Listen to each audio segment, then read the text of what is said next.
dan diajak berlari menuruni pos 2. Berlari sangat cepat, sampai-sampai kakiku merasa sakit. Dia mempererat pegangannya dan sampailah di jurang. Dia berbisik kepadaku, "Kalian tak akan selamat."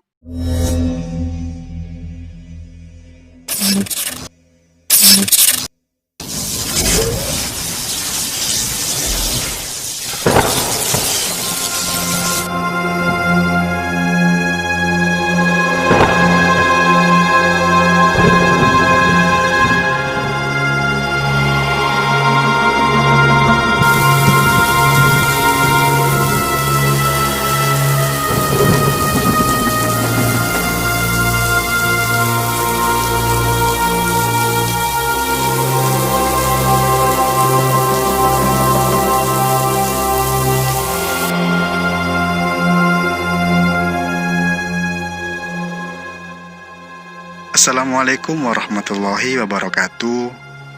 Halo semua, kembali bersama saya Indra di Lepas Tengah Malam, sebuah channel yang membahas serta menceritakan kejadian mistis serta cerita horor yang berdasarkan cerita nyata. Bagaimana kabar kalian semua? Semoga selalu sehat ya, dan diberikan rezeki yang lapang.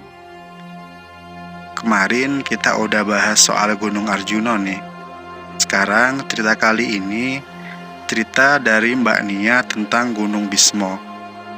Sebelumnya tak lupa saya ingetin buat kalian yang suka dengan cerita-cerita horor, jangan lupa like, subscribe, dan nyalakan loncengnya agar kalian gak ketinggalan cerita-cerita menarik selanjutnya.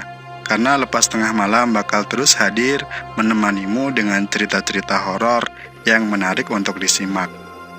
Yuk, tanpa berlama-lama, langsung kita simak aja ceritanya. Selamat mendengarkan.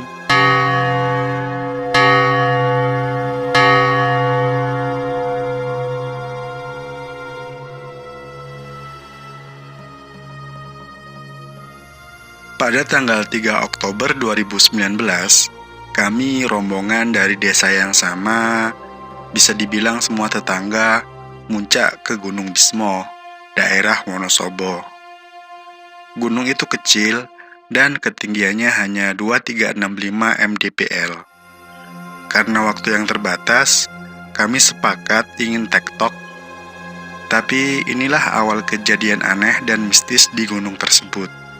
Oh iya, buat kalian yang nggak tahu tektok, tektok adalah menikmati pendakian gunung dengan lebih singkat, alias batas waktunya jelas. Nanjak, break bentar, muncak, break bentar, turun. Kamis sore, kami berdelapan beranggotakan saya, Nia, Lisa, Teguh, Miftah, Arif, Rodat, Halim, dan Oki berkumpul di base camp Iki Koran. Kami prepare membawa apa saja keperluan mendaki, tapi tak lupa juga membawa perlengkapan pribadi. Hanya logistik yang belum kami beli. Nanti saja kami pikir. Kata teman kami, dekat Gunung Bismo ada supermarket. Kami mengandalkan supermarket di situ. Kami menaiki 4 sepeda motor berboncengan. Hari menjelang maghrib, kami tetap berangkat. Yang dipikir sholat maghrib bisa di Masjid Jalan Raya. Selang beberapa jam, aku, Oki, Lisa, dan Miftah berhenti di salah satu pasar tradisional yang namanya akan saya samarkan. Ada masjid dan bersebelahan dengan beberapa warung serta minimarket. Selesai sholat maghrib, yang lainnya belum sampai, mungkin saja masih di pom bensin. Rodat, Halim, Teguh, dan Arif belum kelihatan juga. Akhirnya kami sepakat menunggu mereka sambil berinisiatif membeli jajanan di Alfamart. "Ayo, sekalian belanja di sini aja," kata Oki. "Tenang, nanti aja deh kalau udah sampai sana," kata Miftah menjawab dengan santai. "Ya udah, aku mau belanja buat sendiri," jawab Oki. Aku menunggu di depan dan menunggu yang lain. Tiba-tiba HP-ku berdering panggilan masuk dari Halim. Jadi Halim memberitahuku kalau motornya sama motor yang dipakai Rodat bocor. Wah, janggal nih. Masih awal, ban motor yang dipakai Halim dan Rodat bocor. Aku memberitahu Oki dan Miftah yang barusan keluar dari Alfamart. Mereka langsung menyusul ke TKP dengan membawa motor 2 dan meninggalkan aku bersama Lisa di sini. Aku pun berbisik pada Lisa. Aneh ya, malam Jumat ada-ada aja. Yang dibalas dengan tatapan ngeri oleh Lisa. Hus, gak ada apa-apa. Semoga selamat berangkat dan sampai pulang ke rumah, jawab Lisa. Beberapa jam kemudian kami melanjutkan perjalanan. Kami melewati hutan, jalan cegatan untuk sampai ke Wonosobo. Pohon pinus menjulang tinggi, kabut tebal tipis-tipis menutupi jalan. Sepi dan terasa hawa dingin mengerogoti tubuh kami. Tidak ada satupun pengendara motor yang lewat di jalan saat ini. Saat di jalan menanjak, motor yang ditumpangi aku dan Oki tiba-tiba mati, hingga berhenti mendadak. Aku panik. Masalah apa lagi ini? Untung saja, aku dan Oki bukan di barisan terakhir. Ada Arif dan Teguh. Dia membantu mengerem motor agar tidak menurun. Masih selamat. Yang lain sudah terlebih dahulu meninggalkan kami berempat. Beberapa menit kemudian motor kembali menyala. Ayo, cepetan, aku takut, kataku seperti orang gugup. Pasalnya aku sangat takut dengan hawa mistis dan horor ini. Panasin dulu motornya, biar gak mati lagi, ujar Teguh sambil menunggu. Beberapa menit kemudian, kami melanjutkan perjalanan menyusul rombongan yang lainnya. Lama kami berkendara sampai di tikungan tajam perbatasan Batur. Kami langsung disuguhi pemandangan tak enak. Lagi dan lagi, motor yang ditumpangi Halim dan Rodat bocor. Kami semua bingung. Masalahnya jam 11 malam tidak ada bengkel yang masih buka di daerah dingin seperti ini. Ada-ada aja sih, teriak Rodat kesal. Cari di Maps tambal ban terdekat. Aku dan Lisa membuka HP dan mencari rute jalan bengkel. Sialnya paling dekat 5 km. Dan itu jauh kalau ditempuh jalan kaki. Tiba-tiba ada kakek-kakek meronda malam itu. Aku tak yakin. Beliau berpakaian hansip. Tapi masa iya masih ada hansip keliling jam segini? Ada apa nak? Kata kakek itu. Bannya bocor kek. Kakek tahu nggak tambal ban di sekitar sini? Dijawab oleh Miftah. Aku dan Lisa hanya saling memandang. Tak berani menatap kakek itu. Di situ loh ada. Diketuk aja pintunya. Ayo tak antar. Kata kakek itu sambil berjalan dibarengi Halim membawa motor itu bersama Miftah dan Teguh. Aku, Lisa, Arif, dan Rodat masih berdiam di situ. Ingin ku kepoin kakek itu, tapi Lisa sudah mencubit tanganku. Bawakan helmku, yuk ikut. Pinta Rodat yang membawa tas karier, dan kami semua menyusul membawa barang-barang yang tertinggal sewaktu tadi berhenti. Silahkan, kakek mau keliling lagi. Tinggal dulu ya, ujar kakek itu berjalan lagi ke gang yang sempit. Assalamualaikum, mau nambal ban, kata Miftah berbarengan dengan Halim. Segerombolan anak laki-laki yang sedang asik nongkrong menjawab, Waalaikumsalam. Wah, sudah tutup mas, aku gak bisa nambal. Bapak saya udah pulang ke rumah. Kami semua kebingungan. Akhirnya Miftah berinisiatif. Ia menawarkan kepada mas-mas itu buat menambal ban sendiri dengan alat yang ada di situ. Kalau aku mau nambal sendiri bisa mas. Aku sedikit bisa masalah motor, kata Miftah. Silahkan, ini peralatannya, jawab mas itu. Terima kasih banyak mas, jawab kami serempak. Tim laki-laki pun berbagi tugas. Aku dan Lisa hanya duduk manis saja. Sambil menahan ngantuk, kami disuguhi bakaran kayu untuk menghangatkan badan kami yang dingin. Jam menunjukkan pukul 12 malam. Akhirnya selesai juga, hampir 1 jam nambal ban. Namanya juga amatiran dan alat yang tersedia tidak lengkap. Kami langsung berpamitan dengan segerombolan mas-mas itu. Kami menyalami uang 50.000 untuk berterima kasih karena sudah menolong kami. Kami melanjutkan perjalanan lagi. Kali ini sangat aneh. Kami hanya mengandalkan maps, karena di antara kami berdelapan, sama sekali belum pernah ke Gunung Bismo. Maps yang kami lihat stuck di tempat itu saja. Batinku, mungkin sinyal di dataran tinggi susah. Setelah berhenti dan celengukan kebingungan, kami melihat warung kecil buka. Aneh, jam segini masih ada warung yang buka. Miftah yang berboncengan dengan Lisa pun bertanya pada warung itu, sambil membeli beberapa jajan. Sedangkan kami berenam menunggu tak jauh dari tempat itu. Oki bergumam, aneh, masa gak sampai-sampai? Iya, padahal jarak tempuh di map cuma 4 jam. Teguh mengimbuhi. Ini kayaknya kita putar balik lagi. Coba nanti tanya Miftah aja. Jelas Rodat yang tidak mau berpikiran aneh-aneh. Batinku seakan-akan mengatakan kami disesatkan, atau paling tidak tanda-tanda kalau kami semua tidak diperbolehkan muncak ke Gunung Bismo.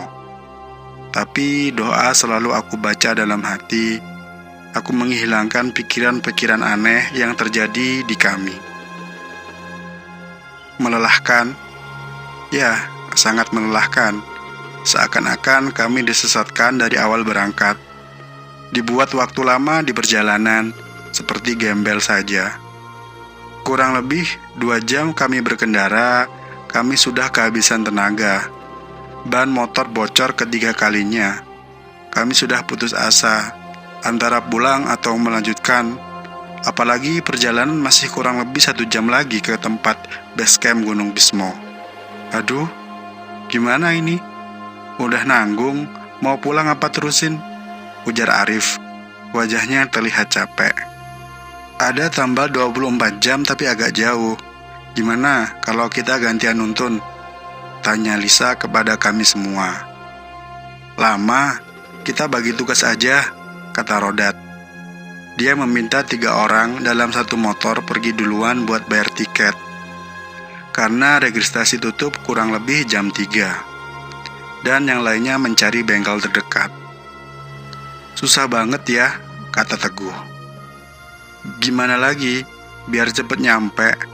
Penasaran banget dari tadi kok kayak gini. Rodat menjawab dengan gemas, raut muka yang tak seperti biasanya. Aku memikirkan hal aneh lagi. Segitu horornya malam Jumat buat mendaki. Ku tepis pikiran sejauh mungkin. Jujur, aku sangat takut. Takut terjadi apa-apa pada kami. Setelah berbagi tugas, Rodat, Teguh dan Arif menaiki 1 motor Scoopy. Sedangkan Halim menaiki motor yang bannya bocor. Aku dan Oki berjalan berdampingan dengan Halim. Miftah dan Lisa berjalan dulu sambil melihat-lihat bengkel mana yang masih buka di jam-jam seperti ini. Sambil berjalan, aku berbisik kepada Oki. Memang di antara kami semua, dia yang paling agamis. Dari tadi kok aneh sih, Ki? Ngeri, aku takut, kataku. Memang, dari awal pikiranku kemana-mana. Aku yang cerewet bilang ini aneh. Ada masalah apa lagi? Aku tidak tahu kenapa mulutku tidak bisa diam begitu saja. Doanya jangan putus, diam aja. Ceritanya nanti aja kalau udah pulang. Ini bukan tempat kita, jawab Oki. Tepat jam 2 lebih, akhirnya menemukan bengkel kecil.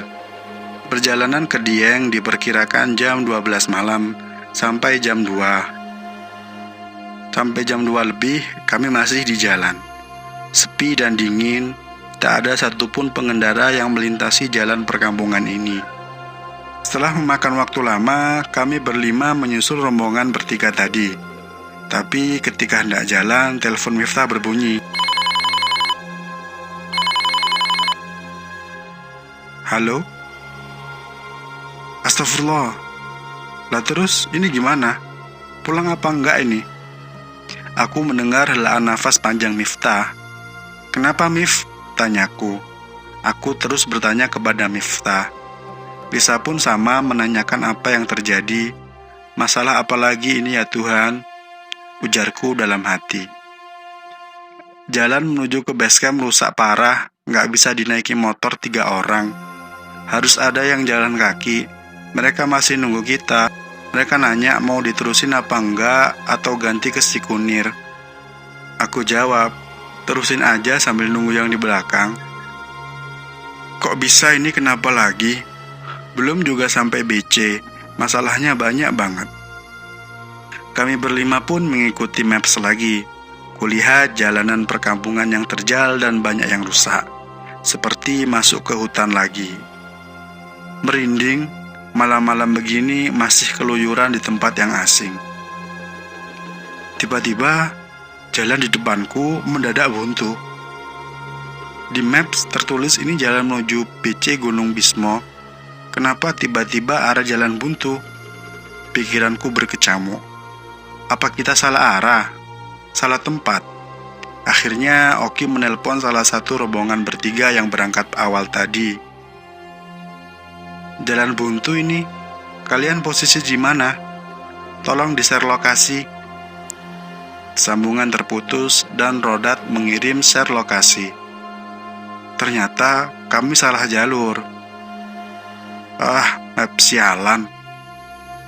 Kami pun putar balik lagi dan pas di pertigaan pertama kami semua belok sesuai arahan Rodat.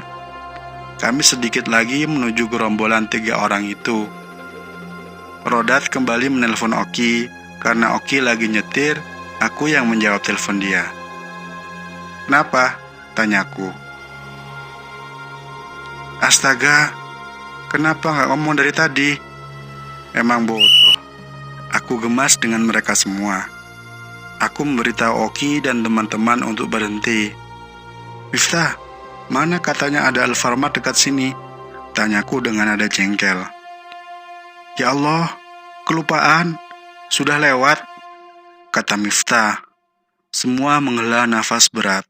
Aku melirik jam di tanganku, jam 3 kurang. Rasa kantuk, capek jadi satu. Ingin ku pulang saja, perjalanan masih jauh buat ke puncak. Aku menangis sejadi-jadinya. Lisa berusaha menenangkanku. Aku tak mau harus putar balik ke perkampungan seperti hutan itu, sepi dan hawa yang mencekam. Sepanjang jalan menuju basecamp, memang ada Alfamart, tapi sudah tutup. Mungkin Alfamartnya nggak 24 jam.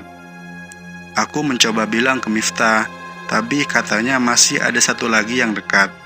Dan ternyata apa? Sepanjang jalan aku tidak menemukannya. Oki berkomando agar kami putar balik untuk mencari minimarket terdekat. Tapi jawaban Miftah membuatku naik darah. Gimana kalau kalian nyari minimarket terdekat? Aku mau jalan duluan sambil nunggu bareng anak 3 tadi, kata Miftah. Inginku berkata kasar, dasar gak punya perasaan. Aku marah semarah-marahnya dan ditenangkan oleh Oki dan Halim. Terserahmu sana, jawabku ketus. Ya udah sana, kamu dan Nisa ke basecamp duluan. Kami mau nyari logistik dulu, kata Halim mengalah. Akhirnya, aku, Halim dan Oki turun lagi. Halim naik motor sendiri, aku berboncengan dengan Oki. Berbekal dengan maps lagi, 2 km dari sini. Tapi aku rasa Alfamartnya tadi tutup. Tapi di mapnya tertulis open. Ya udahlah, coba aja. Dan begitu sampai sana, ternyata beneran Alfamartnya emang tutup. Aku kan tadi udah bilang, tadi sekalian beli aja di Alfamart yang dekat pasar tadi. Tapi Miftah nggak mau. Aku tak bisa menyembunyikan kemarahanku pada Miftah. Udahlah, Ayo cari lagi, siapa tahu masih ada dekat sini, ujar Oki menengahi. Aku mencari lagi di Maps, dan aku menemukan satu minimarket di jalan raya ini dengan menempuh jarak yang lumayan jauh. Tapi hanya itu satu-satunya minimarket yang ada di daerah sini. Tak berapa lama kemudian, kami sudah tiba di depan minimarket. Alhamdulillah masih buka. Kami bertiga bergegas masuk dan belanja keperluan mendaki. Kami berbelanja banyak sekali sampai beberapa kantong plastik besar. Ya, memang kami selalu mengandalkan apa-apa yang tinggal beli. Bukan sok kaya, tapi memang ada kas sendiri di grup mendaki kami berlapan. Setelah semuanya terbeli, kami pun melanjutkan perjalanan dan menyusul rombongan lagi. Jam menunjukkan pukul jam 3 lebih. Badan udah nggak bisa diajak kompromi. Kami ingin cepat-cepat menuju base camp. Setelah menempuh waktu 20 menit, kami akhirnya tiba di base camp Gunung Bismo. Sepi, hanya gerombolan kami yang muncak. Apa pendaki lain sudah mulai mendaki pas tadi malam ya? Aku pun langsung ambruk ke karpet yang tersedia untuk duduk santai. Kantukku tak tertahankan. Aku lihat semuanya sudah tidur. Pikirku mungkin kami mendaki siang. Niat awal mau berburu sunrise, tapi kejadian ban bocor kami jadi ragu. Kami putuskan untuk tidak berburu sunrise karena waktu sudah mepet. Akhirnya aku tertidur dengan pulas saking capeknya. Aku tak mendengar Oki dan Halim mengobrol. Sewaktu aku terlelap, mereka berdua memang tidak tidur. Aku mendengar samar-samar orang mengobrol agak kencang, yang membuat aku terbangun. Kupikir pendaki lain yang mengobrol. Ternyata sepi. Yang lain masih pada tidur. Aku melirik jam di tanganku yang sudah menunjukkan jam 6 pagi. Aku segera membangunkan teman-teman. Memang anak laki-laki kalau disuruh bangun susah. Aku dan Lisa mempunyai ide. Aku dan Lisa mencubit mereka agar bangun. Woi bangun, udah jam 9. Lisa berteriak sambil terus mencubit di Miftah yang tidur melebihi kebo. Aku pun juga berteriak. Aku mau pulang sama Lisa, kataku. Akhirnya mereka bangun dengan kaget sambil mengambil HP mereka yang semalam dikumpulkan menjadi satu. Alah, masih jam 6, gitu ngomongnya jam 9. Kata Rodat sambil menguap. Aku pun mencubitnya. Prepare dong, mandi terus makan gak pakai lama, kataku. Aku dan Lisa memang sudah ke kamar mandi, tapi hanya celup-celup saja. Tahu kan, di daerah Wonosobo airnya sedingin air es. Dingin banget. Tak lama kemudian, kami pun akhirnya selesai prepare dan makan. Kami melakukan registrasi. Memang semalam registrasi udah tutup, jadi baru bisa hari ini mendaftar. Kalian semua udah tahu larangannya muncak di gunung ini? Tanya petugas. Belum tahu mas, apa aja ya? Jawab Teguh. Petugas pun membacakan peraturan di Gunung Bismo. Yang pertama, yang lagi haid dilarang mendaki. Kedua, tidak boleh membawa boneka dalam bentuk apapun. Ketiga, dilarang memakai pakaian atau membawa benda berwarna kuning. Keempat, jangan mendirikan tenda di pos 1 dan pos 4. Dalam poin pertama, alhamdulillah aku dan Nisa tidak sedang haid. Tetapi poin kedua dan ketiga hanya aku yang membawa. Aku sempat berpikir, boneka agak besar untuk dijadikan gantungan kunci di daypackku. Dan juga topi kuning yang sengaja aku taruh dan dikunci sama boneka berada di luar tas. Apa ini pengaruh tersesatnya kami semua ya pas di jalan? Aku tepis pikiranku itu dan fokus ke mas petugas yang menjelaskan. Poin keempat, kayaknya memang tujuan kami tektok. Jadi kami bisa mendirikan tenda di pos 2 aja, begitu pikirku. Topi dan bonekaku pun langsung diamankan. Aku dan Lisa sengaja naik ojek dari base camp sampai ke pos 1. Lumayan, menurutku tak menyita tenagaku. Aku menunggu di pos 1, disuguhi view Gunung Sindoro, perahu dan sumbing. Di pos 1 juga tersedia semacam gazebo buat duduk santai. Setelah cukup lama kami melihat rombongan anak laki-laki, Rodat dan Arif yang duluan sampai. Mereka duduk di gazebo, terlihat capek membawa karier. Yang lain kemana? Tanyaku ke dia. Di belakang, kebanyakan istirahat sih, jadi aku tinggal, kata Rodat sambil tersenyum lebar. Kami pun berfoto-foto dan terlihat Miftah sendirian. Yang lain kemana? Giliran Rodat bertanya pada Miftah. Teguh muntah-muntah. Oki sama Halim lagi bantu dia, jawab Miftah terengah-engah. Kok kamu gak nungguin sih? Tanyaku kesal. Iya, aku tadinya mau nungguin, tapi aku barusan lihat Rodat berlari, padahal jalannya nanjak. Kok kuat ya? Aku ngejar gak sampai. Ternyata kamu udah santai di sini, jawab Miftah. Hah? Perasaanku gak enak. Padahal Rodat di sini udah dari tadi, bukan barusan. Aku pun ingin bertanya, tetapi Lisa menginjak kakiku. Aduh, sakit, kataku. Itu Teguh sama rombongan. Hei, sini dulu istirahat, kata Miftah. Kejadian aneh awal mendaki sudah kami rasakan. Semoga kedepannya tidak ada halangan lainnya.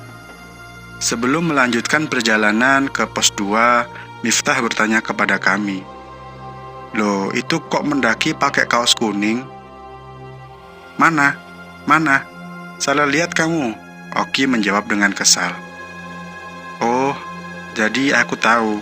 Sekarang bukan hanya aku yang merasa janggal, tapi yang lain juga. Miftah memang berperilaku aneh saat pertama dari pos 1. Kesalahannya mungkin dari BC kami tidak sempat berdoa. Jangan lupa doa, jangan sampai terputus, kata Oki. Kami semua pun mengangguk. Selang beberapa jam, kami pun tiba di pos 2. Kami beristirahat, aku melirik jam 10 siang. Pos 1 ke pos 2 menyita waktu sampai 2 jam. Gila banget.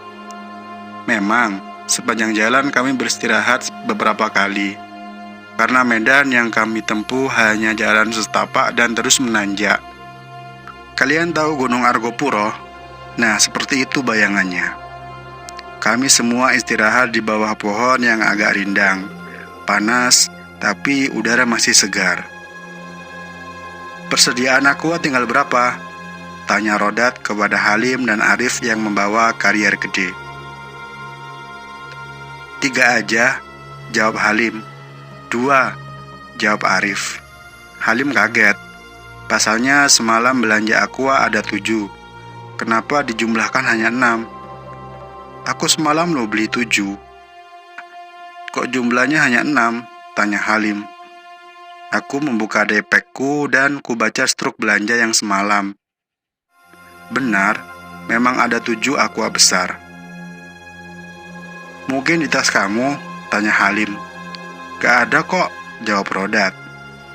Aneh, masalah aqua juga terpenting. Kami berdelapan dari pos 1 sampai ke pos 2, 1 aqua sudah hampir habis. Nanti gampang dibongkar di pos 3. Jalan aja, sudah jam 10:30, suruh Oki ke yang lainnya. Pikiranku pun berkecamuk kemana-mana. Aku tahu Oki juga merasakan hal yang sama denganku. Begitupun Halim. Memang karena semalaman kami bertiga barengan. Oke, lanjut. Perjalanan masih jauh. Padahal di peta yang diberikan petugas ke kami, jarak tempuh pos 2 sampai ke pos 3 hanya 1 jam saja. Break, Miftah berkomando. Kami berhenti di tanah yang sedikit landai. Nafasku mulai tak teratur. Ku pejamkan mata dan terasa semuanya berputar. Ku coba memejamkan mata sambil menyender ke Lisa dan dipijat oleh Lisa. Mungkin karena aku capean. Aku sempat melihat orang mendaki lewat. Wajah mereka juga kelelahan dan pucat.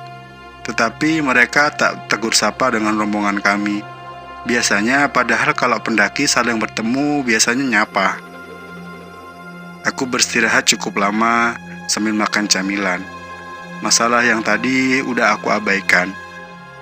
Ingin sekali aku menanyakan hal-hal aneh, tapi aku sadar ini masih di tempat lain. Biarlah ini dibiarkan sampai nanti pulang. Setelah tenaga diisi, kami melanjutkan perjalanan menuju pos 3 dan tak terasa jam 12 lebih dan belum sampai pos 3. Masih ada pos 4 dan puncak Gunung Bismo. Terus sampai jam berapa kita sampai di puncak? Kami merasa berjalan seperti hanya di sekitar situ. Kami melewati jalan setapak, kanan kiri kami jurang. Semak belukar menjulang tinggi. Padahal mendaki di siang bolong, tapi hawa mistis kami rasakan. Ketika angin sedang menyambar semak-semak, kami pun meringkuk karena takut terbawa angin dan kepleset masuk jurang. Kami berjalan semakin lama, aku melirik jam tangan sudah menunjukkan jam 1 lebih, tapi pos 3 belum kelihatan. Apa kami tersesat ya? Lagi-lagi kami berhenti dengan alasan capek. Aku sendiri juga bingung. Memang rute jalan terus saja menanjak. Tidak ada jalan menurun satupun. Semuanya menanjak dan itu membuat kami merasa kelelahan. Kami semua duduk di jalan setapak. Kulihat ada pendaki yang turun dari atas. Kutanya langsung mereka, "Mbak, pos 3 masih jauh?" "Enggak, itu di situ. Semangat ya." "Di situ apa?" Jawabannya nggak jelas, pikirku. "Gimana? Lanjut nggak?" tanya Rodat. "Lanjut aja," jawab Miftah. "Pulang aja gimana?" "Nggak nyampe-nyampe, aku capek," jawabku. "Ya udah balik," Rodat mengiyakan omonganku. "Kalian tuh gimana sih? Niat nanjak atau enggak? Udah nggak sempat sunrise, sekarang nggak mau muncak juga. Ya udah, sana kalian pulang semua. Aku mau nanjak sendiri," kata Miftah sambil emosi.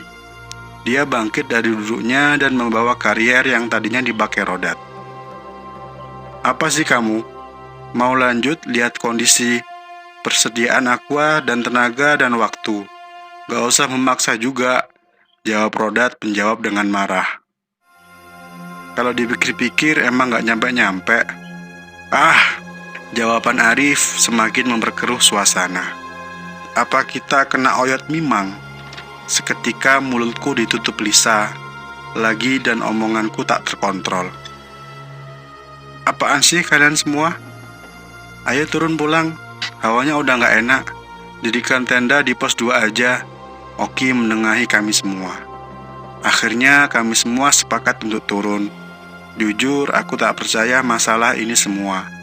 Kukira naik ke gunung siang bolong tak akan terjadi kejanggalan. Tapi semua itu salah. Gunung emang mistis dan harus percaya alam lain itu ada. Kini rute pun mulai turun. Berjalan sambil agak berlari agar bisa seimbang. Kadang-kadang aku terpeleset. Kulihat Rodat dan Arif balapan turun sambil berlari. Apa mereka tidak takut ke kanan kiri ya? Kepeleset sedikit bisa-bisa nyawa melayang. Kami pun tiba di pos 2. Kami langsung membongkar karier dan mendirikan tenda di sana. Panas terik matahari, tetapi udara tetap dingin. "Satu aja tendanya, jangan lama-lama istirahat," ucap Teguh yang dari tadi kuperhatikan. Dia lebih memilih diam saat Miftah dan Rodat berdebat. Semua berbagi tugas. Aku dan Lisa memasak di dekat tenda beralaskan matras. Memang, pos 2 ini dibuat seperti lapangan kecil, bisa menampung beberapa tenda. Ketika aku sedang asik memasak sosis goreng, tiba-tiba kulihat beberapa anak kecil main di semak-semak. Aku tak berkedip. Walaupun siang bolong, mana mungkin ada anak kecil main di atas gunung gini? Aneh. Lalu kupejamkan mata dan aku buka. Ternyata masih ada. Kemudian ku pejamkan lagi sekuat mungkin, dan aku membuka mata. Kemudian, "Jangan ngelamun ya," gertak Lisa menyadarkanku. "Sumpah, sumpah, aku tadi lihat." Belum lagi aku selesai bicara, Lisa menutup mulutku. "Awas kamu kalau cerita aneh-aneh. Diam aja gak apa-apa. Mereka gak ganggu, tenang." Kalian pasti bertanya-tanya kenapa Lisa setenang itu. Ya, jawabannya karena dia emang sudah lama tahu. Tapi Lisa gak pernah memberitahu siapa-siapa. Aku pun menangis. Masalah apa lagi ini di siang bolong ini? Dan kenapa hanya aku yang melihat semuanya? Semua menghampiriku dan bertanya apa aku baik-baik saja.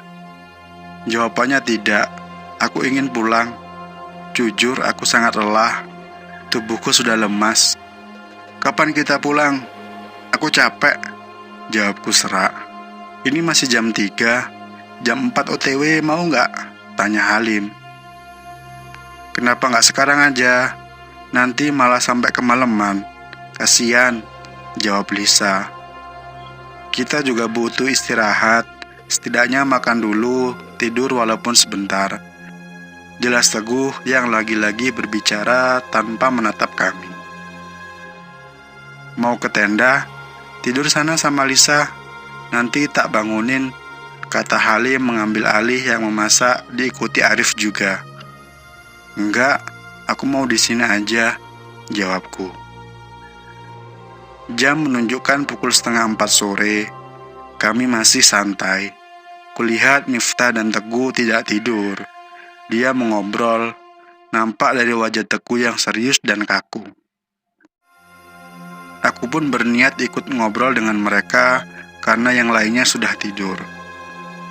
Ketika aku berdiri, aku melihat Teguh menatapku dengan tajam. Aku bergidik ngeri, tapi ku beranikan untuk mendekat dan mendekat. Tiba-tiba tanganku ditarik paksa dan diajak berlari menuruni pos 2. Berlari sangat cepat, sampai-sampai kakiku merasa sakit.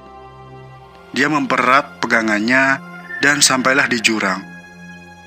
Dia berbisik kepadaku, "Kalian tak akan selamat." Aku terbangun dengan nafas terengah-engah. Mimpi? Astagfirullah, mimpi siang bolong kayak gini. Yang kulihat sekarang adalah Arif dan Rodat lagi makan. Lisa di sebelahku sambil berfoto-foto. Teguh, Miftah, dan Halim sedang tidur. Ayo pulang, Keringatku bercucuran. Aku yakin di sini tidak sedang panas, hanya saja mimpiku yang terlalu buruk. "Ada apa?" "Iya, bentar lagi pulang. Sini makan dulu," ucap Rodat membawakan mie kepadaku. Tak lama kemudian, kami sudah membereskan tenda, sampah, dan peralatan. Semua sudah siap. Aku berdiri sambil menata matras yang aku duduki tadi. Kakiku kenapa terasa pegal dan perih ya? Langsung saja aku buka sepatuku dan kaos kaki. Ternyata kakiku berdarah. Astagfirullah. Ganti sandal aja gimana? Sepatunya masukin tas. Aku pun mengangguk. Semuanya menuruni dari pos 2 ke bawah berlari-lari senang. Ada yang mengabadikan momen. Miftah menvideo kami. Aku berjalan dengan pelan, takut darah dari jempol kakiku semakin banyak. Di belakang masih ada Teguh dan Oki dan Lisa. Teguh berada tepat di belakangku. Seketika aku menoleh Teguh. Dia tersenyum. Aku curiga mimpiku itu benar. Aku sangat takut. Aku berjalan cepat. Kulihat pos 1 sudah kelihatan dan sebentar lagi sampai. Rodat dan Arif dari kejauhan sudah berada di pos 1. Ku percepat langkah kakiku mengejar mereka. Dan aku terpeleset dan mengguling ke bawah. Aku melihat Teguh dan Oki membantuku. Mau nangis, tapi seakan-akan air mataku sudah tidak mau keluar lagi. Kulihat jempol kakiku makin banyak darahnya dan ditutup oleh kain seadanya.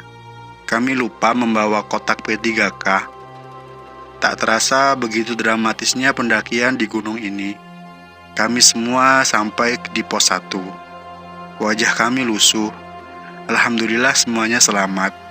Ada yang tiduran di gazebo, foto-foto walaupun view tembok. Kabut-kabut tipis sudah mulai menutupi di sebagian jalan Gunung Bismo. Aku duduk dan hanya melihat mereka berfoto-foto. Aku meneguk aqua yang hampir habis dan bernafas lega. Aku tidak apa-apa.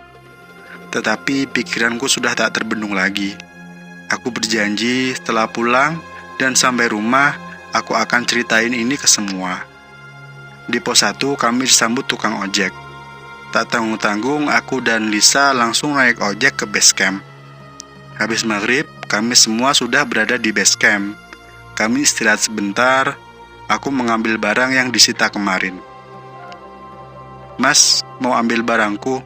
kataku kepada petugas. "Lain kali jangan bawa yang bertentangan ya, Mbak," kata petugas itu. Ada benarnya juga sih, karena dari benda itu aku bisa merasakannya.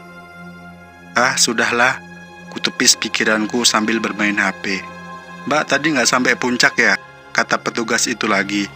Padahal aku enggan berbicara dengan dia. "Iya mas, nggak sampai pos 3 tadi. Persediaan aku habis di jalan." Aku menoleh Miftah yang menjawab pertanyaan dari petugasnya. Aku tak menggubris kata-kata yang diucapkan oleh petugas kepada Miftah. Mungkin mereka juga mengobrol. Aku ikut bergabung ke Lisa dan teman-teman sambil menunggu adzan Isya, karena kami akan pulang habis Isya saja. Demikian, mungkin ceritanya nggak horor banget, tapi itulah pengalamanku dan teman-teman naik gunung tersebut. Aku percaya kami disesatkan. Kami melihat makhluk lain, tapi yang menunjukkan hanya aku. Semua baru menceritakannya waktu tiba di BC. Teguh, dia berangkat di jalan, di hutan. Teguh mendengar suara burung gagak, tapi yang lain gak mendengar. Kalau Miftah, ia melihat pendaki lain memakai baju kuning dan membawa boneka di tasnya. Kalau Lisa, dia melihat banyak orang pendaki yang berlari pas arah turun, menyenggol aku. Masih ingat aku kepleset? Lisa melihat orang itu menyenggol aku. Kalau cerita Rodat, dia mendengar suara gamelan Jawa saat masak bersama Arif di siang bolong. Kalau Halim sama Miftah, mereka melihat pendaki memakai baju kuning, tetapi lebih dari satu orang. Kalau Oki, dia tidak menceritakan kepada kami. Apa Oki tidak lihat apa-apa ya? Ya, sudahlah.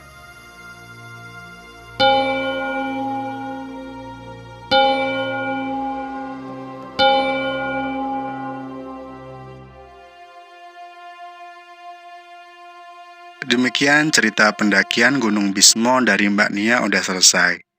Saya ucapkan terima kasih untuk Mbak Nia yang udah mau berbagi ceritanya sewaktu pendakian di Gunung Bismo. Dan saya ucapkan terima kasih juga untuk kalian yang setia mendengarkan Lepas Tengah Malam. Untuk kalian yang punya cerita-cerita mistis dan ingin di-share di channel ini, silakan secara runut kirim via email ke lepastengahmalam@gmail.com. Sekian, saya Indra, undur diri dulu. Terima kasih. Wassalamualaikum warahmatullahi wabarakatuh.